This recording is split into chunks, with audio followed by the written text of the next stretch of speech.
48 घंटे में यूपी निकाय चुनाव का होगा ऐलान। सुप्रीम कोर्ट ने योगी सरकार को दी बड़ी राहत। ओबीसी आयोग की रिपोर्ट को सुप्रीम कोर्ट की हरी झंडी। अप्रैल मई में हो सकते हैं निकाय चुनाव।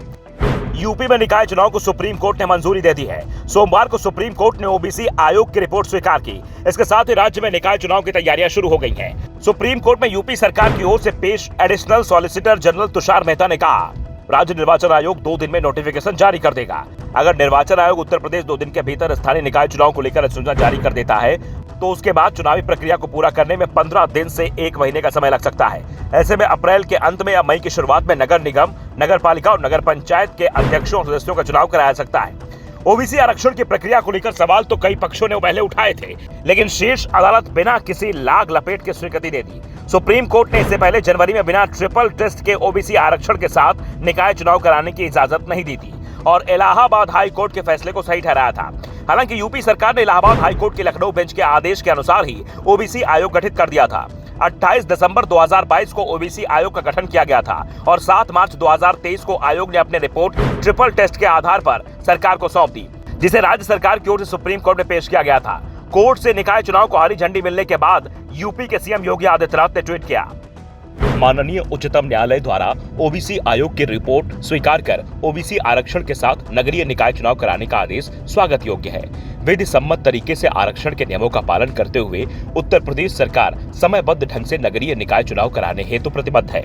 उत्तर प्रदेश में 17 नगर निगम, 200 नगर पालिका और 500 से ज्यादा नगर पंचायतों में चुनाव कराया जाना है।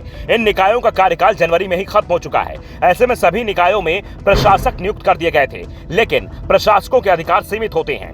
वो कोई नीतिगत फैसले नहीं ले सकते हैं। लोकल बॉडी इलेक्शन पहले ही 3 महीने लेट हो चुके हैं। ऐसे में सरकार की ओर से साफ कर दिया गया है कि इसे और लेट नहीं किया जाएगा। योगी सरकार ने जिस पिछड़ा वर्ग आयोग का गठन किया था, उसने प्रदेश के सभी 75 जिलों का दौरा किया था। वहां पिछड़ा वर्ग के राजनीतिक प्रतिनिधित्व की जानकारी हासिल की थी। आयोग ने अपने रिपोर्ट में माना था कि पिछले 3-4 दशकों से तमाम नगर निकायों के चक्रानुक्रम आरक्षण का पालन नहीं किया जा रहा था।